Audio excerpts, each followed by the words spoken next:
Are there any questions? What are you supposed to do on here? There you go. Bring a friend. And now please stand and greet your neighbor and remain standing. 1, 2, 1, 2, 3.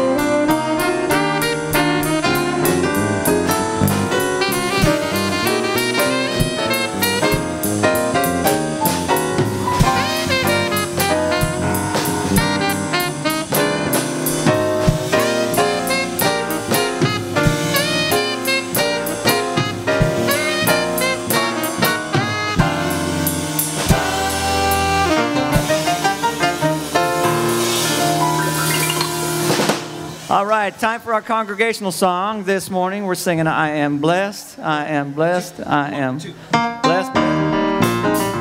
There we go.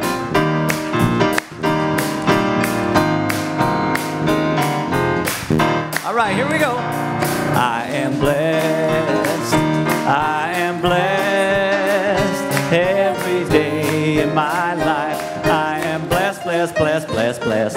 When I wake up in the morning, lay my head to rest, I am blessed, I am blessed. I'm joy, I am joy, I am joy, every day in my life. I am joy, joy, joy, joy, joy. When I wake up in the morning and lay my head to rest, I am joy, I am joy. I am love, I am love, I am love, every day in my life. I am love, love, love, love, love. When I wake up in the morning and lay my head to rest, I am love, I am love. Bob's gonna bless us.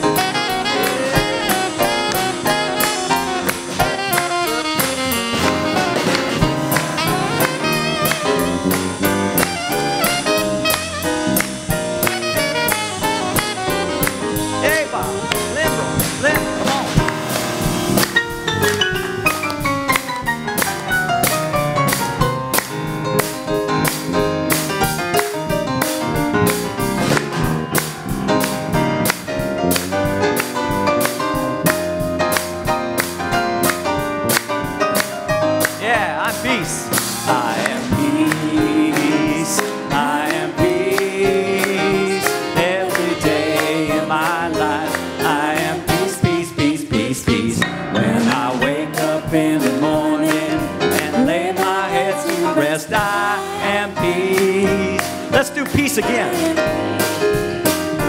I am peace, I am peace, every day in my life.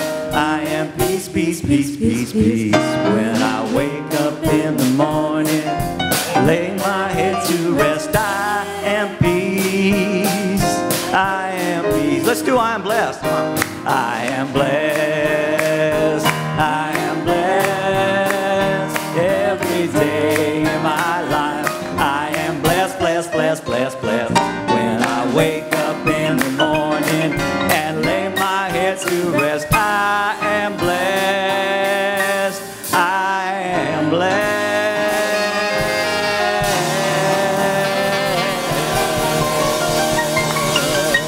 I am blessed. Right. All right. We are sounding good this morning.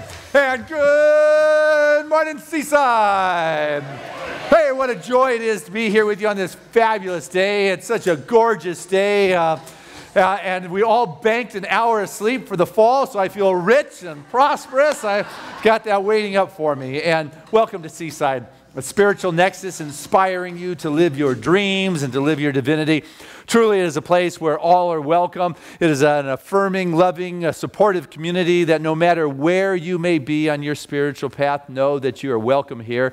We are here to support you, and just know that today is enhanced because of your presence. You add to the collective energy that's going on, and because of that, this service is unfolding because of your contribution. So, to move us a little deeper, I want to invite a wonderful practitioner that's been part of Seaside longer than I have. That is Sandy Atkinson. Sandy. Thank you.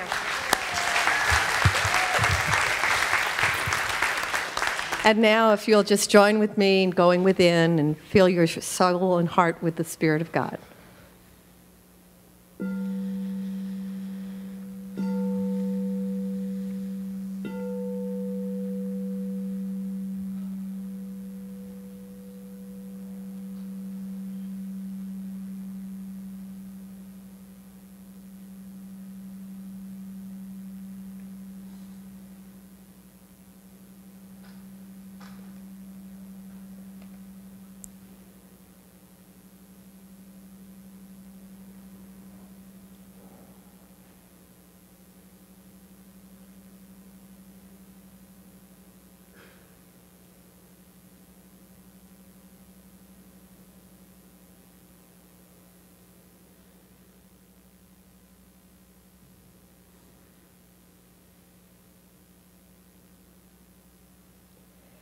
And join me in knowing that this is a sacred, safe place, that it's filled with the energy and power of the Almighty Spirit.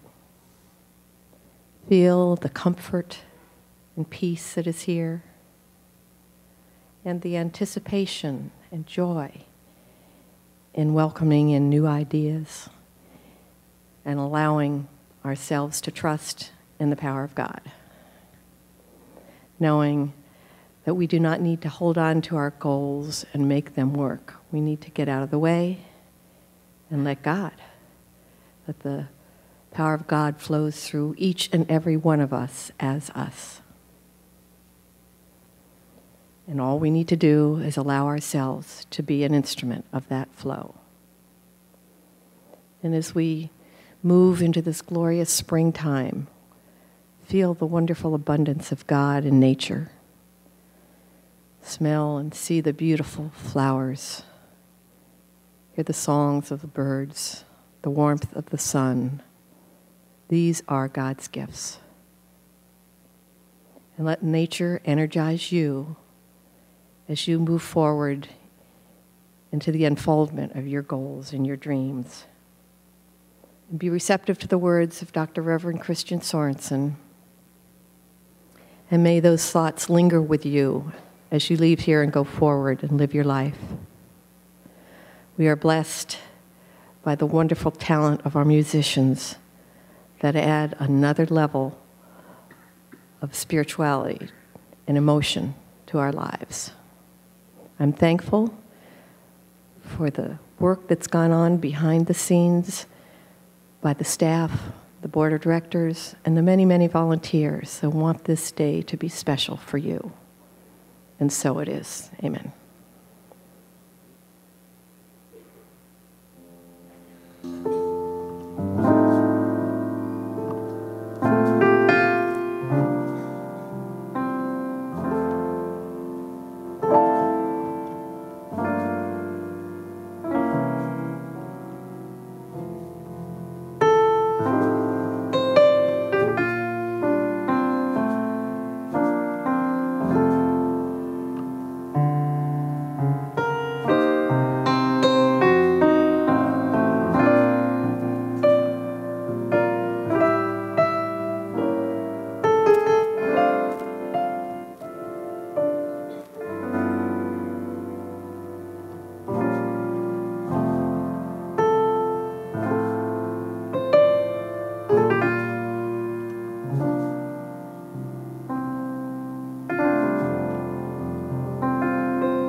Thank you, practitioner Sandy Atkinson and our beautiful pianist, Lynn Willard, for starting us in such a beautiful sacred place. Thank you. Good morning. Good morning. I'm Reverend Christina Tillotson, and I get to welcome you. It's everybody, but especially if you're new to Seaside, we especially welcome you. As we will sing at the end of today's service, we honor all truth as together we walk. And so we walk together in community with each other, honoring all truth to allow our lives to be enhanced and in so doing, enhancing the planet. So thank you so much for being here. As you leave after the service, you can pick up a bag, which hopefully there's a slide of that. There are all kinds of goodies in that bag, a CD, a book, a gift certificate for the bookstore, all that kind of stuff. So please be sure to get that on your way out. And again, thank you for sharing your light and your love with us here this morning. If you're new, you might see in the bulletin that the Seaside Sages are meeting today, and you might wonder what those are. It happens to be our ministry for those of us who are over 50 who choose to celebrate the sacred adventure of each day in community with each other. And our amazing Miriam is going to be doing a presentation and experience about how you can do acupressure on yourself to get that energy flowing and relieve pain. So please join us after this service at around 12:30, after you have lunch with Cafe on Lake with Sharon De Leon. And it's my honor to welcome and introduce our amazing Callie Holmes Sorensen, who has started again our Seaside Sisters Ministry. Good morning. Well, in honor of International Women's Day, I'm excited on behalf of the Seaside Sisters Women Ministry to honor our first recipient with the Awakened Woman Award to a woman in our community right here who's being the change. Dana Bristol Smith. Come on up, Dana.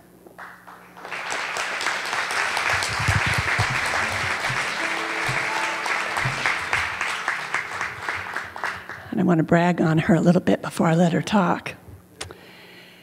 Dana is the founder and executive director of Leap to Success, providing education, empowerment coaching, leadership training for women, lovingly supporting them to rebuild their life and break the cycle of domestic violence and homelessness. Dana is dedicated to supporting women to reach their greatest potential, a quality that Seaside Sisters really honor. So on behalf of the women here at Seaside, Dana, I want to celebrate you for being the awakened woman. And I want to honor you for stepping into your transformational power. We love you and we honor you in this way.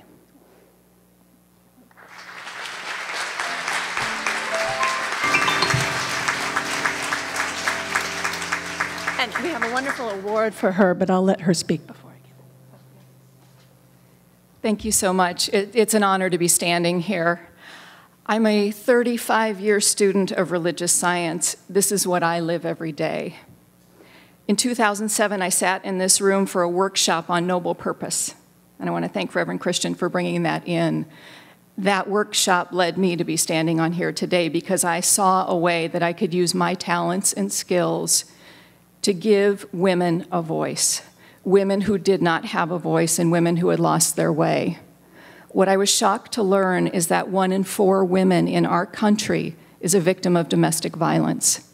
And for homeless women here in San Diego, that number is as high as 3 out of 4. These women lack self-esteem and self-confidence, which could cost them their lives. That's the challenge that we've taken on with Leap to Success. In the past 5 years, we've empowered close to 200 women to find their voice, find their value, and find their way in life.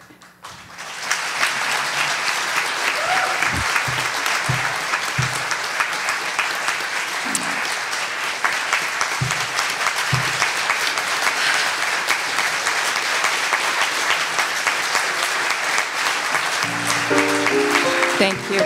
Thank you. So on behalf of Seaside, we honor what your work and you're doing with this check. Oh, And thank you so also much. this award, and may it always remind you of your power. Oh, thank you so much. Thank you so much, everybody. And stop on the way out. I brought a gift for each one of you. It's a bookmark, and I just want to leave you with these words, and they're the words of our graduates today. I am bold. I was just surviving, but today I'm creating the life that I want. That's my wish for each one of you.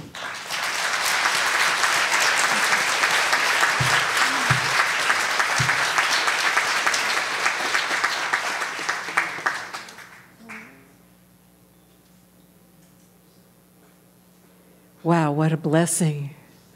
Wow. What a blessing to be part of a community that's spreading out this way. So let's take these ideas of blessing and planting seeds of love into prayer. So turning within to that light, that love, that power, that wisdom, that creative energy that I call God. It is that love, that light, that wisdom that is through and as all of its creation, from the tiniest atom to the farthest galaxy. It is all God. It is all good. There is no place where God is not. And I just know that I am that, and each beautiful spirit here is that. That light, that love, that wisdom, that creativity of spirit through and as each one here, sitting here in this sacred community of Seaside. And so I am knowing that out of this sacred time together, that any thoughts or fears are weeded out, and thoughts of love and light and creativity and abundance are planted, because this is the new spring of sprouting of that light and that love of spirit as each one here. So I'm knowing that out of this time together, each one here absolutely knows that spirit of love that is within, and that spirit flows from this place out into this community, out into this world, and out into this universe, sowing seeds of light and love and bliss. And for this, I am just so grateful as I release this word to the law, absolutely knowing that it is now done in perfect grace and bliss and love. And so it is. Amen.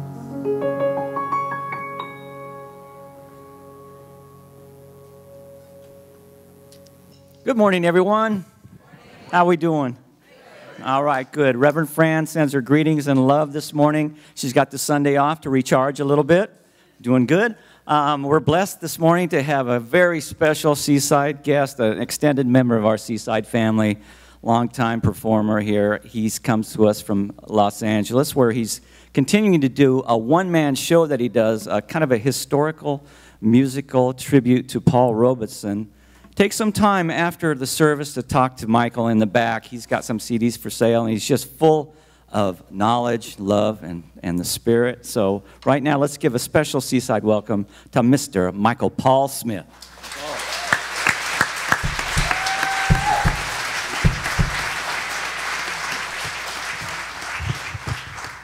Good morning, Seaside! Woo! It's good to be here in Southern California. As you know, I'm from Northern California, Los Angeles. And let me tell you, the drive is very nice and meditative, except when when you spring forward an hour. So that makes it a little difficult. So anyway, we're going to have some fun today. I've selected a song from the show that I do, the Paul Robeson tribute, that I find, if you have a moment to Google his name, you'll be amazed at what this man accomplished in his lifetime. But from the show, I sing this song, Joshua Fit the Battle of Jericho. And because Paul Robeson, if he didn't do nothing else, he knocked down a lot of walls during his lifetime that were here in America, and all of which were, thank you, was a very positive thing. And so with that, I'm gonna just dedicate this song to Mr. Paul Robeson, Joshua Fit the Battle of Jericho, and with the band. 1, 2, 1.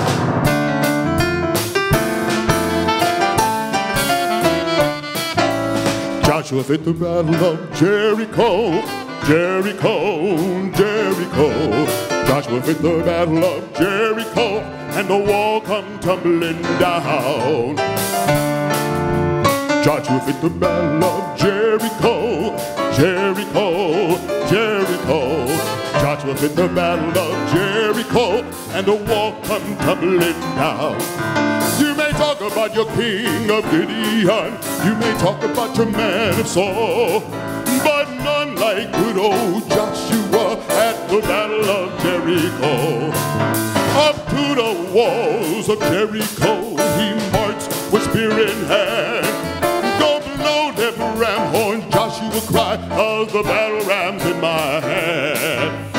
Joshua fit the battle of Jericho. I said Jericho, Jericho. Joshua fit the battle of Jericho, and the wall come tumbling down. Then the ram she horns began to blow, trumpets began to sound. Joshua commanded the children to shout, and those walls come tumbling down. That morning, Joshua fit the battle of Jericho, Jericho. I said Jericho. Joshua fit the battle of Jericho, and the wall come tumbling down.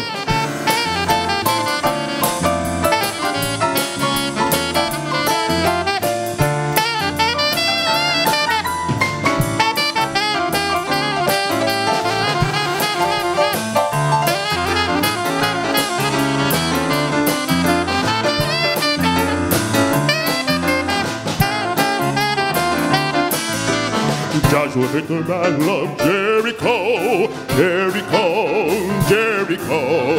Joshua fit the battle of Jericho, and the wall come tumbling down. Then the ram she horn began to blow, trumpets began to sound. Joshua commanded the children to shout, woo! And those walls come tumbling down. That morning, Joshua fit the battle of Jericho, Jericho. I said Jericho. Joshua fit the battle of Jericho, and the wall come tumbling down. I said Joshua fit the battle of Jericho, Jericho, Jericho. Joshua fit the battle of Jericho. And the wall come tumbling down.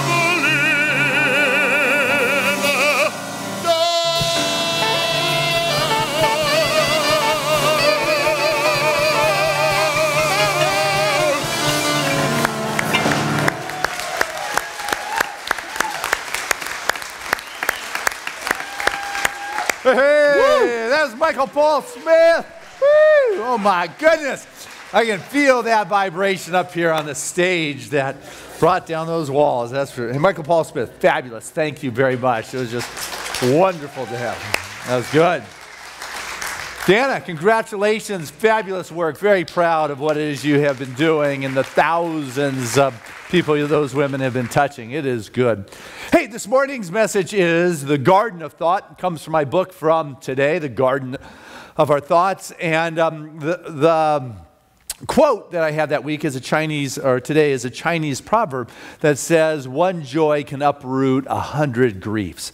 And that is the power of the joy. That is the power of our thoughts that we get to work with within our life. And what happens is we get to live in the fruit. We get to experience the fruit of the thoughts that we have been planting. Those thought seeds produce in our life the experiences or the fruit or whatever it is you want to call what's going on in our world as a result of what has been planted in our garden or in our life or in our subjective or in our subconscious mind.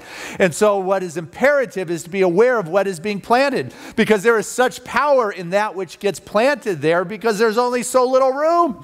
I mean, it is infinite world in which we walk, but your field of awareness and your field of creativity is like a plot in North County. The property here is very valuable, and there's only so much. And so if you have things growing in there you don't want, it becomes your responsibility to uproot it and get rid of that. You know, it becomes your responsibility to stop renting out space to the gardeners who plant things in the consciousness of your being that produce in your life the catastrophes and the challenges or the constrictions that you don't want going on. You get to say out with it. And so that what becomes imperative is to see what's growing, to see what fruit's there, what's happening in your life, what's going on in your world. Am I willing to look deep enough to see what is going on and do a little weeding, do a little pruning? And my gardener last month came out with his loppers and cut my big rose bushes down to stumps. And I went, what are you doing? But what happens, as we know from pruning, is all that energy goes to the core. All that energy goes to the root. All that energy goes to the center because all these straggling branches are no longer there to try to keep alive and going. There is a strength that returns to the center, and right now those rose bushes are popping big times. Branches are going all over the place. New ones, fresh ones with new life. You know, my peach trees have got these pink blossoms, at least they did until the winds yesterday. But I've got this one peach tree that had these curly leaves on it last year, which is not a healthy thing for the peach trees. And I didn't do anything appropriate about it last fall. And so what I get this year is a peach tree with these diseased leaves on it again. And it's not as if like, wow, what a surprise. No, it was going on last year and I didn't clean up the mess. When you've got a challenge going on in your world today and you don't clean it up, next year when it shows up, it's not like surprise. No, it's like, well, hello again. You are the gardener of your world, and it is gardened with your thoughts. You get to do the cleaning and the pruning. You get to patch those energy leaks that are going on. And where those challenges are, the curly leaves or the disease spots, are spots where there's energy leaks, where you get to cut off the bad current that's going to it, the bad flow that is going on. You know, if you got some electricity and you don't like what it's like, you turn off the current, the flow. You eliminate it in your world. Where in your life do you need to cut off that bad flow? And I got to tell you a spot. So keep you from having to go look from the beginning. I'm going to give you a piece of homework, which means you get to take a process away from here and work it at home. Or home pleasure assignment, as we call it in our classes. But I don't know how pleasurable it is when I'm asking you to take a look at those areas of your life that are created around fear. Those things that you do in your life that are motivated by fear. It may surprise you how much you actually have that is created by probably a lot of areas in your life. I mean, whether it's your relationships, you got some fear, or your occupation, or the clothes you wear, or the things you say. If there is this underlying current, this concern that, you know, it's not going to be perceived in a certain way, or I've got to do something because if I don't, it's going to end up being something I don't like, and fear begins to be your dominating factor, you are possessed by fear. If you are doing something based on fear rather than your choice, you are possessed. I don't know how else to say it, but it is like if you're not doing what is yours to do because you're concerned about something that may be a ramification because of your choice, you are being motivated by fear, and you need an exorcist going on in your life. And that's what practitioners do. They go, and you're all clean. Their garden's been weeded. There may be a little bit more work there for you to do. But I'll tell you what, you are the one who must do the work in your life, in your world, because if you don't, all of a sudden the weeds will take over, and you begin to see this, and you begin to think about that rather than planting the peaches or the beauty or the joy or the creation. You're thinking about, oh, I got to get rid of this problem. Now, you know the character from the Sufi lore, the little rascal sage, Mullah Nasruddin? Well, anyway, really irrelevant if you know him or not. But I mean, here's the story. One of his buddies asked this guy, you know, why is it that you weren't married? You know, did you never find the right person? And he said, oh, well, all those women that were really, you know, real close, there was always like a major flaw. You know, there was, let's see, there was Samantha from London who was, you know, beautiful, but she was dull. You know, and then you had Olga from Russia, who was very smart, but, you know, she had a big nose, and whenever I looked at her, I couldn't quite stop looking at her nose. Oh, then there was Katrina from Italy, very passionate, oh my goodness, but emotionally volatile. It's just, and the guy said, well, didn't you ever meet anyone who was just right?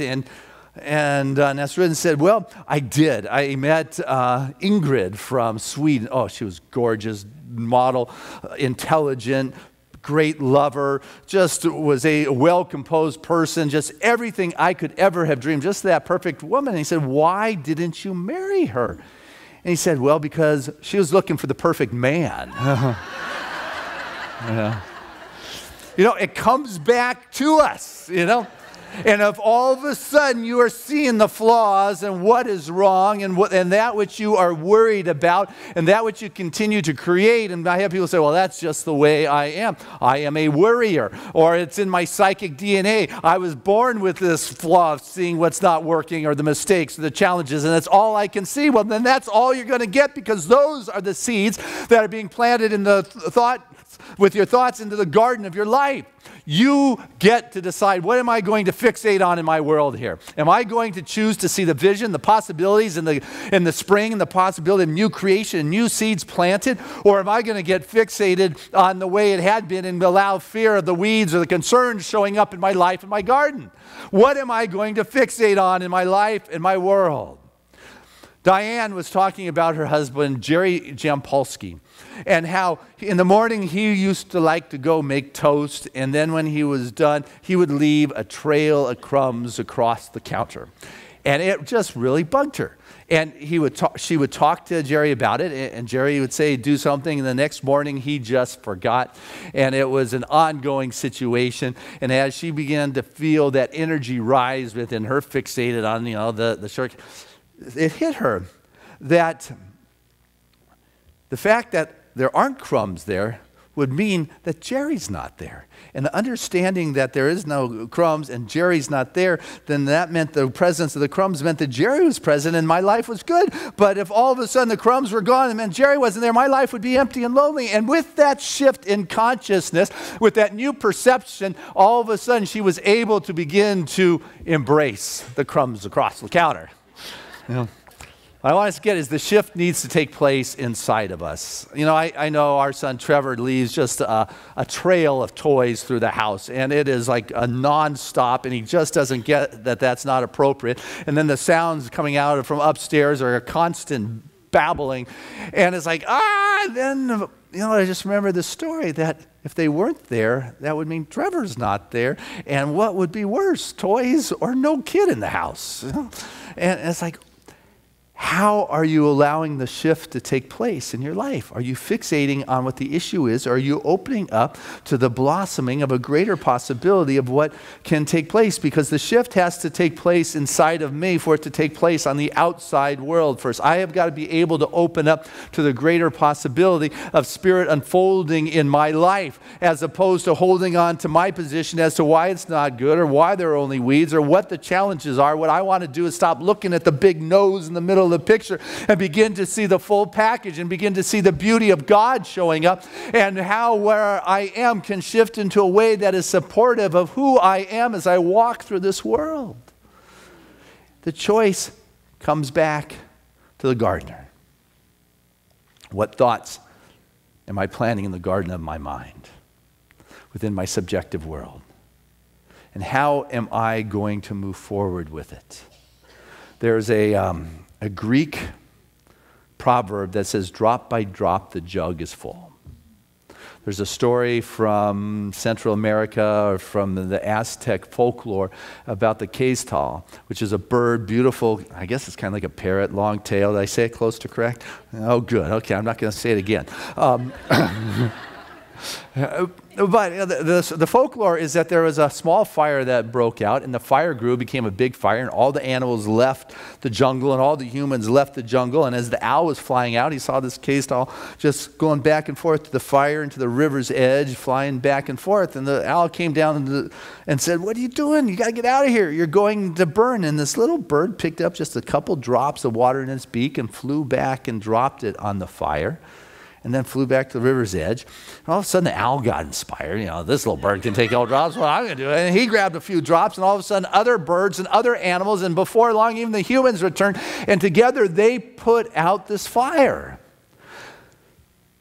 You've got to use what it is you have got that you can use in your life. That's what you have to work with.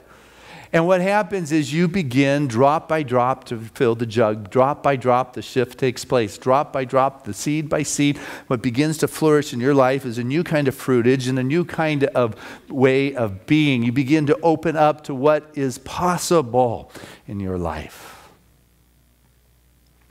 Thich Nhat Hanh, and I debate whether I should share this story because it's kind of graphic. And it's, but Thich Nhat Hanh, the wonderful Vietnamese Buddhist priest nominated for Nobel Prize, was in Vietnam during the war era, doing a retreat over here in the U.S., and maybe 20 years later after the war had been over, and he was working with some of the veterans. And he was sitting at one of the retreats with the women and the men that were part of the war, and they were bringing up their memories and their stories and their traumas that they had been carrying for a couple decades. And, you know, the guilt that was with them, with the things they participated in or that they saw and hadn't really had a place to share.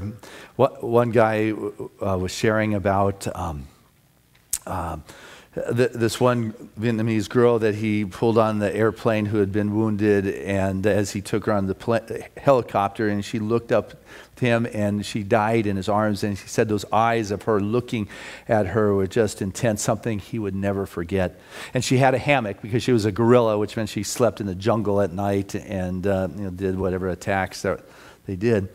And he held on to that hammock like forever, and he would just hold on to that. That was his shame. It was just all his memories. And within this retreat, Thich Nhat Hanh would do these walking meditations, Vipassana meditation.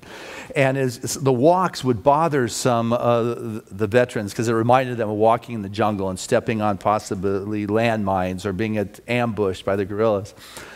And some would stay back in the walk in case they needed to run. And towards the end of the retreat, he had everybody write down the names of the people that had been killed. And they put them on the altar, and he took a willow leaf, and he sprinkled the names with the water, and he sprinkled the veterans with the water to help with the healing. And they did this meditative walk down to their fire pit where they were to burn all the memories and all the pains and let it go. And it was this one veteran who finally took the hammock that he'd been holding on to 20 years and burned it. And in the burning, there was the release and the surrender of the guilt and the forgiveness. But another veteran shared that he was part of a platoon that had got ambushed, and just about everybody had been killed. And the few that were left were so angry that they created cookies. They baked cookies with explosives in them. And they left them on the side of the road for the Vietnamese kids to come, and they took them, and as they ate them, it exploded inside of them. And the parents came and just saw their kids writhing in pain and dying on the ground with nothing they could do. And he said that guilt had been with him and incapacitated him for 20 years. He couldn't be with kids without experiencing the hell and the visions, the memories of that horrific piece that he partook in. And he couldn't burn the shame that was there, and the shame cannot change the heart and soul. And what Thich Nhat Hanh said to him was, I want to give you a process called beginning anew. Beginning anew. He said, those children, those 5 or 6 children that died, you can't do anything about now. But what children on this planet right now are dying that you can do something about? Because there's war still going on. There is murder still going on. There is disease that is still going on in these nations. There is disease, there is lack of water, and there is something you could do right now, and if you could choose to do something about the children that you can save today, watch what will happen. And that guy decided that he would do that. And in that moment of decision, there was the shift within his heart and his soul. And all of a sudden, as he began to reach out and participate today and take his mind off the fixation of the horrific past and realizing that his actions could not be ones of forgiveness, but what began to happen is through the actions, there was that ignorance that allowed him to behave in a manner that was less than godlike, allowed him to have the ignorance that created the speech or the behavior begin to dissolve by the joy that he was doing today in his life. The choices he was making today to save children's lives began to uproot the 100 griefs that were planted in his garden all those many years ago. And I share this because all of us have things in our life where there may be some pain or there may be some guilt or there could be some shame. And I don't know of what magnitude it is going on, but what I do know is the seeds and the actions that we can choose to do today, whether it is little by little we fill that jug, whether it's seed by seed that we plant that our garden begins to bring the fruitage of something new, if we can take the fixation off of the mistakes that may have been created back then and realize that the journey I am on now is where it's at. It's not what's going to be out there in the future, because a lot of times we allow our fear once again to come up because it is based upon the past experience. I've got to be present now for this garden to flourish with the new fruit to partake of. There's this road that many of you may have been on, this drive. It's about a 30-mile drive in Maui. It's called the Road to Hana, that highway to Hana. And it's 620 curves of a 2-lane highway or less, breathtaking views of the lava cliffs and the water down below, lush waterfalls, jungle green, 54 one-lane bridges. There is no way you can rush through this highway. And when you get to the end, you find the little town that the road was named after, Hana, a couple grocery stores, a gas station, and an unstated hotel. And I've watched people get there, throw up their hands and say, "And this is it?" Realizing that it was not about the destination. It was not about getting there. It is about being there on the ride, on the journey, on the beauty, on the twists and the turns. And that is what our path is in this life. It is about being present in the unfoldment of the expression of our life that may have created in our valuable space and consciousness some plantings that were not appropriate, or things that may have been said, or actions that may have been done. But you know what? I can now uproot that and choose to be present in this journey, which has its twists and turns, and it is not about the destination. It is about being fully present in this beautiful experience, not trying to rush it through, but to be present for God here in this spot in my life now.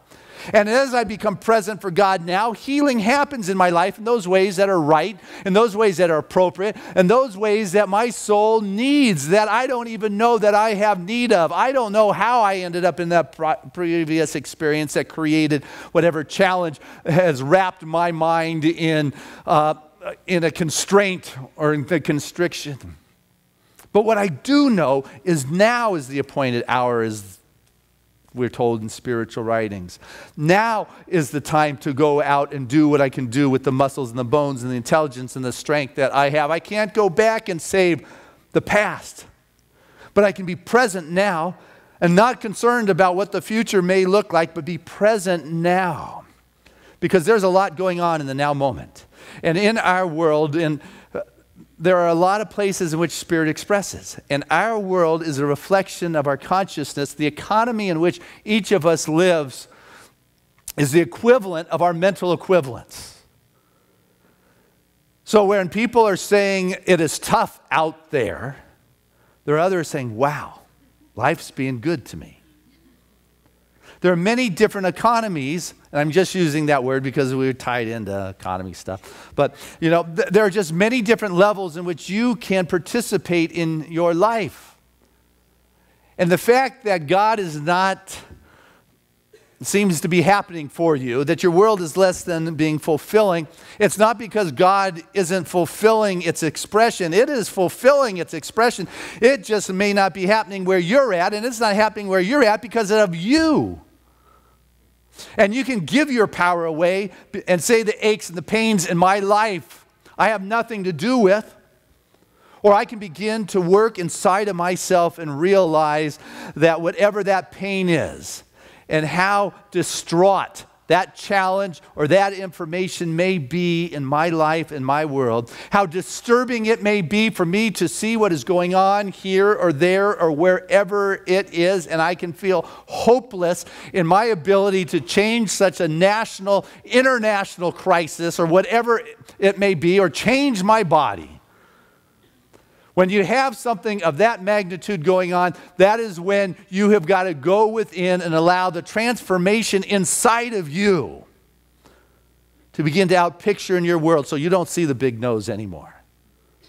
Where all of a sudden you can begin to look at that disturbing information with a new perspective and realize this is what I can do, and that's what I can do now with what I've got. If it's only a couple drops to make a difference, that's what I have.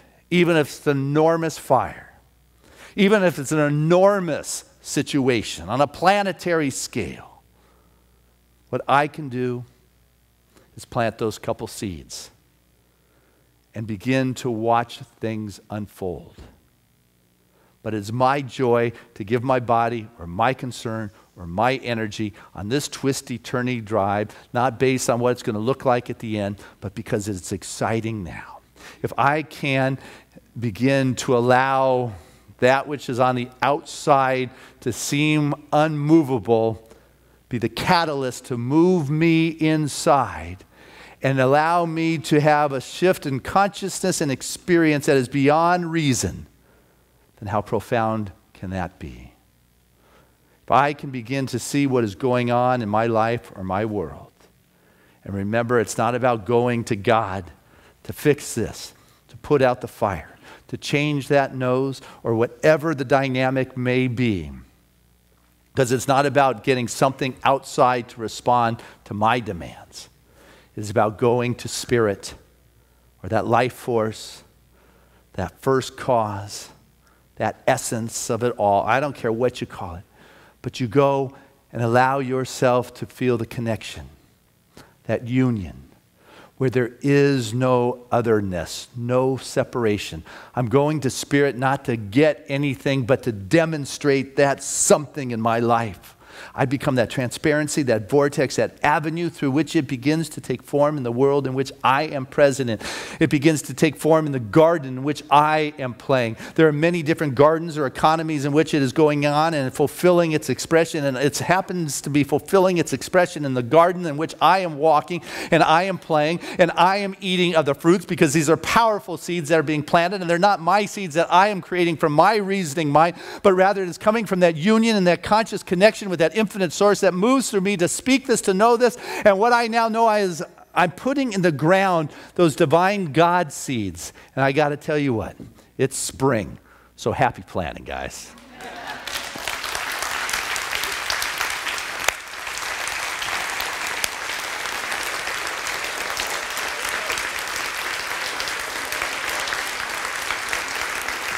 Hey, let's keep it going as we bring Michael Paul Smith back to the stage.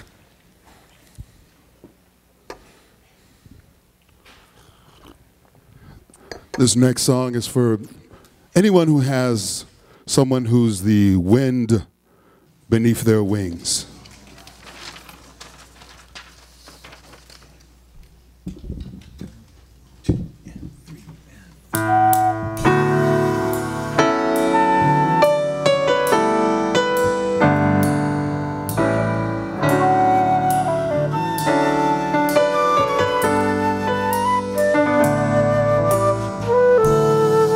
Must have been cold there in my shadow to never have sunlight on your face. You were content to let me shine, 'cause that's your way. You always walked a step behind. So I was the one with all the glory, while you were the one with all the strength.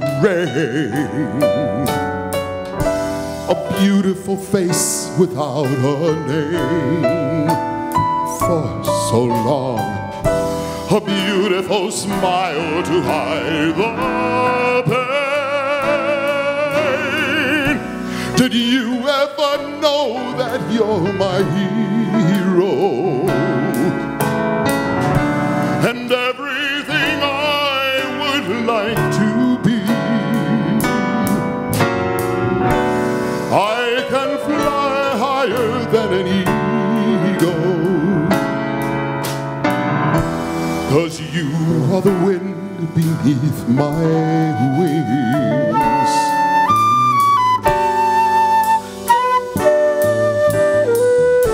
It might have appeared to go unnoticed, but I've got it all here in my heart. I want you to know I know the truth. Of course I know it, for I would be nothing without you. Did you ever know that you're my hero? And everything I would like to be. I can fly higher than an eagle, 'cause you are the wind beneath my wings.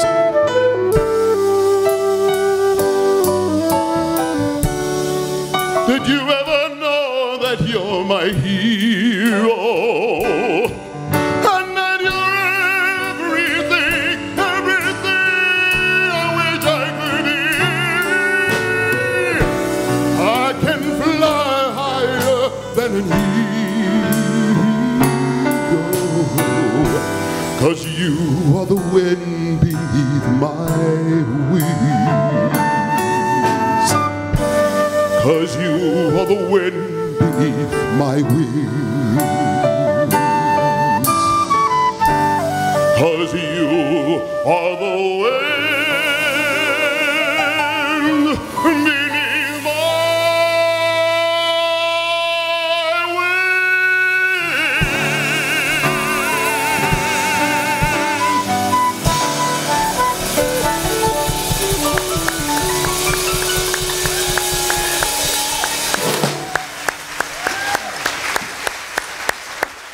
That's Michael Paul. Oh my goodness.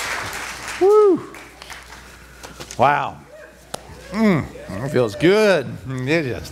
Wonderful vibration here. Just a lot of power. Hey, and this is the time of our service where we have the opportunity to unite together in our givingness and our support, to be the wind beneath each of our wings of this beautiful spiritual community. And as you give, it comes back. It's not why you give, but rather it's an extension of consciousness.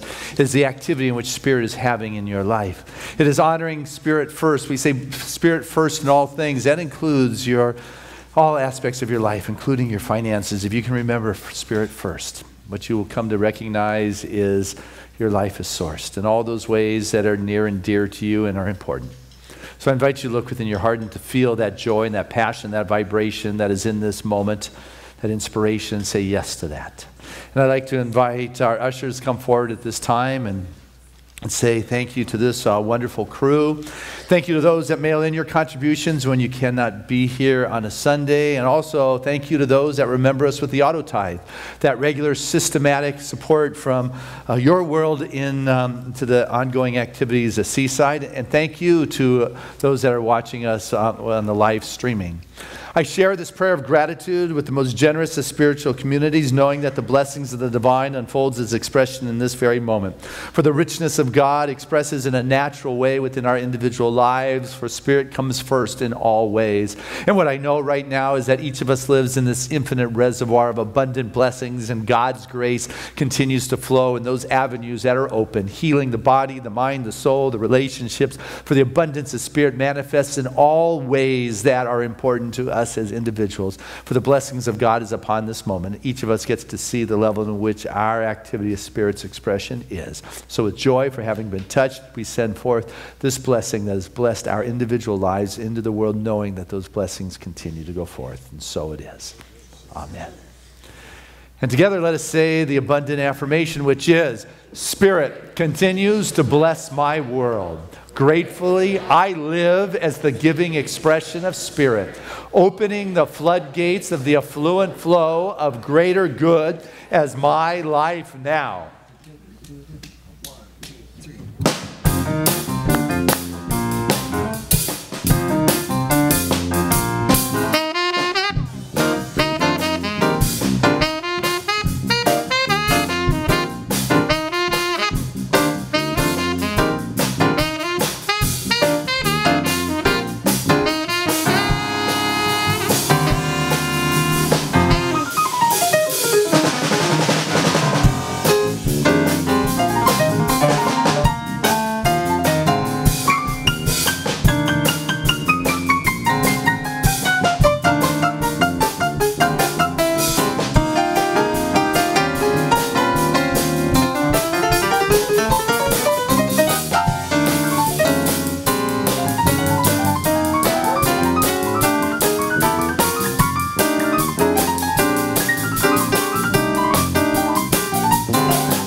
Guys from Seaside.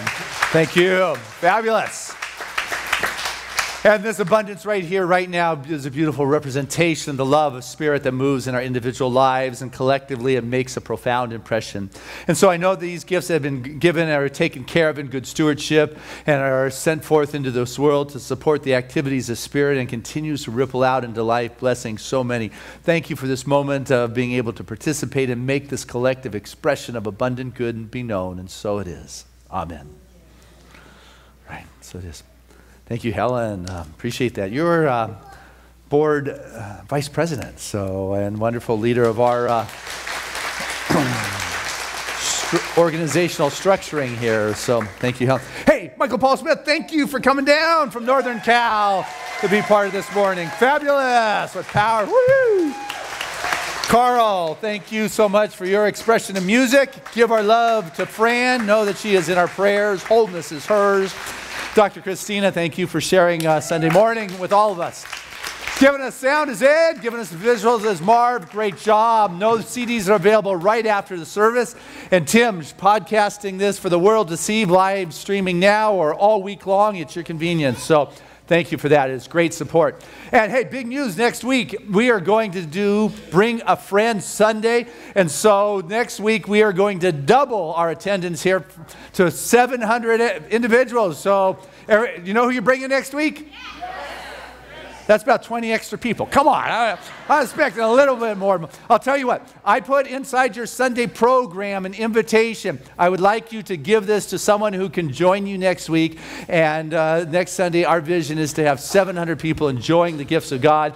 And all those that are around the country, tell them about our live streaming. Go to our website, 11 o'clock, and be part of what is going on. Because what is going on at Seaside is magical. It's not magical, it's miracles. I want to let you know that the bond unfoldment that we have been working on since last summer is getting down to the final wire. And so we had the due diligence final meeting a week ago. I think I shared that with you. They wanted us to bring this extra money to the table. We raised over $40,000 last Sunday, which was fabulous, which made a very strong impression.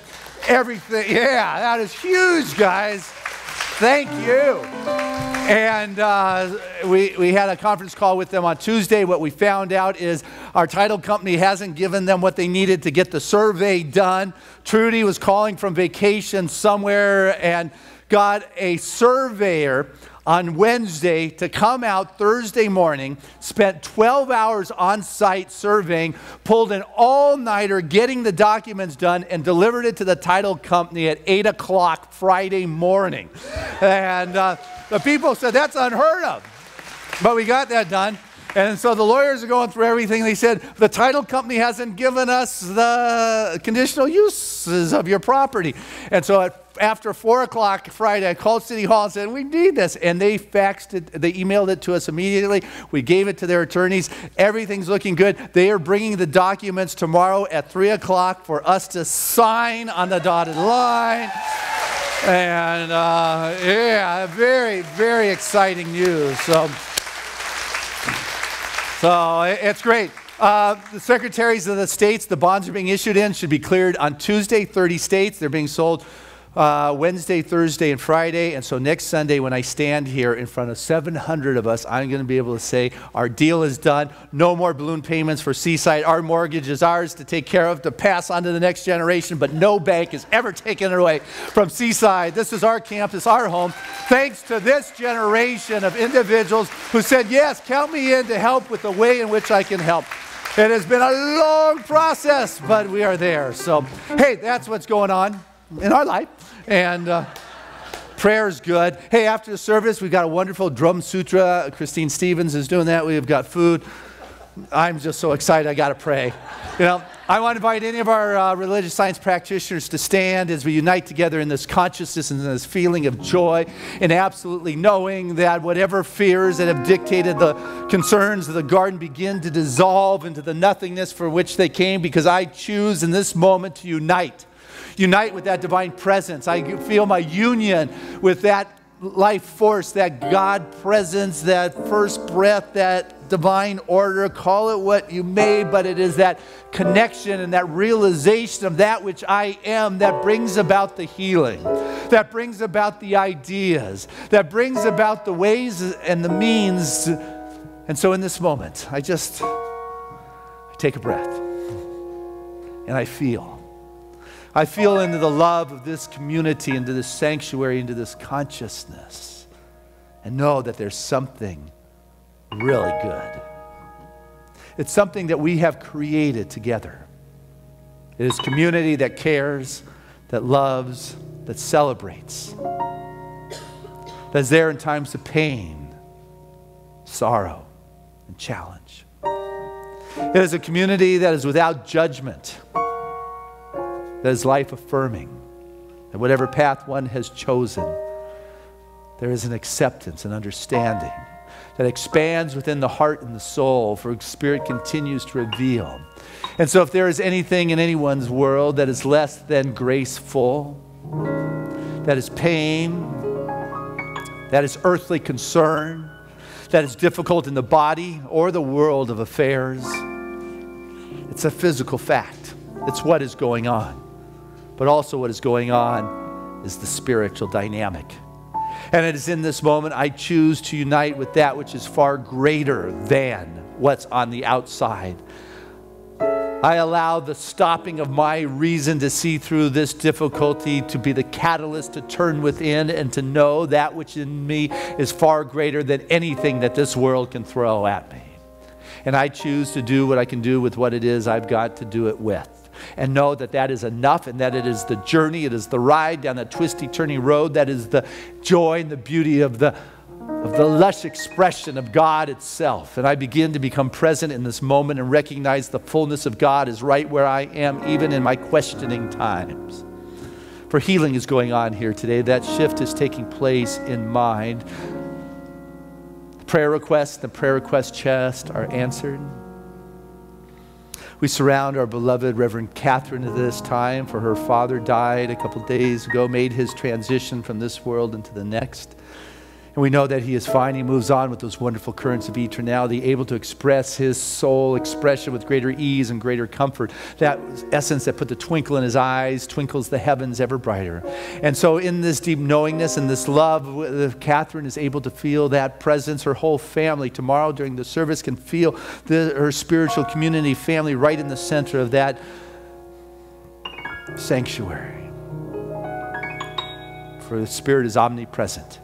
And each of us is one with that omnipresence, everywhere, omniscient, all-knowing, and it knows how to heal. And so I let go of my ideas on how I think it should be done, open up to that divine ideal, and allow that to become the seed in which I plant, in which I speak, in which I know, and know that there is a dissolving of whatever blocks of guilt or shame that ever took place because of a lesser degree of divine awareness. I begin to be the activity of this new greater awareness, and healing takes place because it is now that Spirit expresses. I'm so grateful to be that divine expression. I go forth with gratitude and appreciation and trust and knowingness that the garden is fertile and the seeds are divine, and the fruit in my world is the nectar of the gods. And so it is. Amen.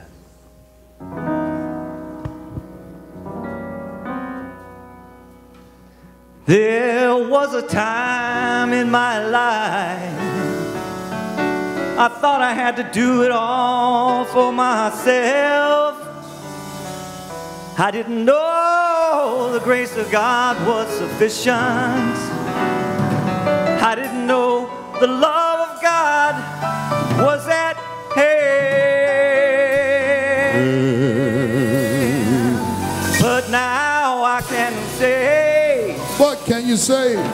You are discouraged and trying to make it through just another day. Just another day.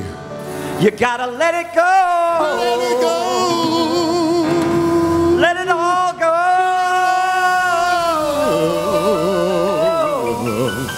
And this is what you got to say. I release and I let go. Let the Spirit run my life, and my heart is open wide. Yes, I'm only here for God. No more struggle, no more strife. With my faith I see the light. I am free in the Spirit. Yes, I'm only here for God. I release and I let go. Let the Spirit run my life, and my heart is open wide. Yes, I'm only here for God. No more struggle, no more strife. With my faith I see the light. I am free in the Spirit. Yes, I'm only here for God. Seaside, help me out.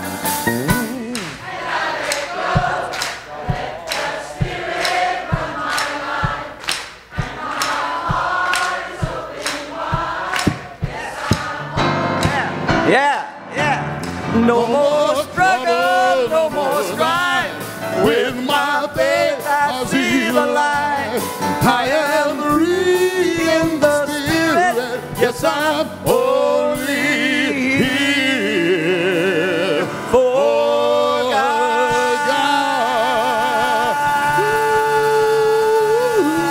Yeah. And our affirmation is, my life is a bountiful harvest of peace, fulfillment, and connection. Together, my life is a bountiful harvest of peace, fulfillment, and connection. One more time. My life is a bountiful harvest of peace, fulfillment, and connection. And our song of grace.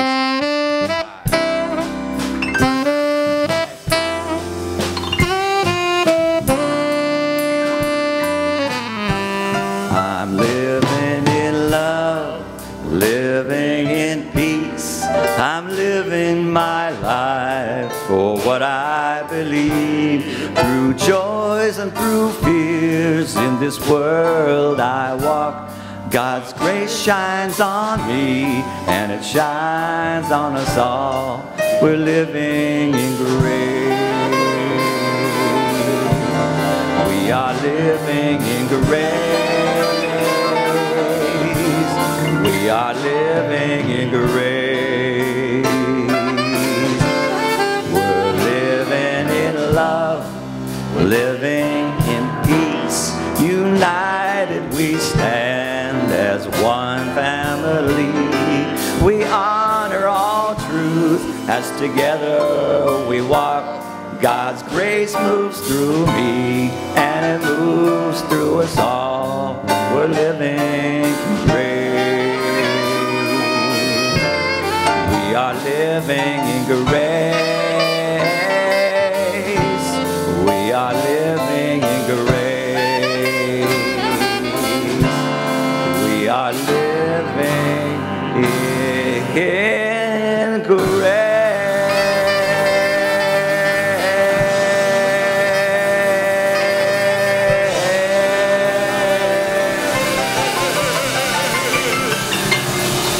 Amen.